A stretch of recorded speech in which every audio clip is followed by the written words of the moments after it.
ఎత్తులంటే నాకు చాలా భయం. నా వెనక బుర్జ్ ఖలీఫా ఉంది. ఇది భూమిపై ఉన్న ఎత్తైన భవనం. ఈ అనుభవంతో ముగించడానికి నేను దాని పైకెళ్ళి నిలబడబోతున్నాను. 2700 అడుగుల ఈ భవనం శిఖరాన్ని చేరుకోవడానికి మొదట 150 అంతస్తుల వరకు ఎలివేటర్ సహాయంతో మనల్ని ఆకాశంలోకి తీసుకువెళ్తుంది. కానీ మిగిలిన 900 అడుగుల విషయానికి వస్తే నేనే పైకి ఎక్కడం తప్ప నాకు వేరే మార్గం లేదు. ఇది చాలా ఎత్తుగా ఉంది. ఇంకా చాలా మెట్లు ఎక్కాలి.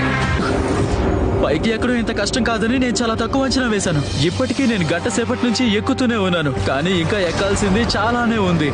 నేను చివరి అంచు వరకు చేరుకున్నాను, కానీ ఎక్కాల్సింది చాలా ఉంది.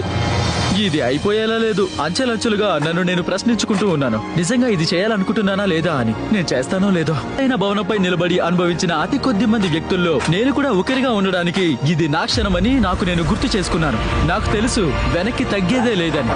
Alright, home stretch. అదిరిపోయింది. నేను సాధించాను.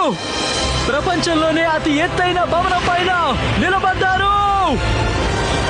ఇది అద్భుతంగా ఉంది. ఓరి నాయనో, నేను చాలా ఎత్తులో ఉన్నాను. ఇది భయంకరంగా ఉంది. నా భయాలను ఎదుర్కొన్నప్పుడు నేను దాన్ని ఆస్వాదిస్తాను. నా గురించి చాలా నేర్చుకుంటాను. ఈ అనుభవానికి నేను చాలా కృతజ్ఞుని. మీరు మీ కంఫర్ట్ జోన్ ని వదిలి బయటికి రండి. మీరు చేయాలనుకున్న పనే చేయండి. మీరు దాన్ని ఆస్వాదించి మీ గురించి నేర్చుకుంటారనుకుంటున్నాను. థాంక్స్.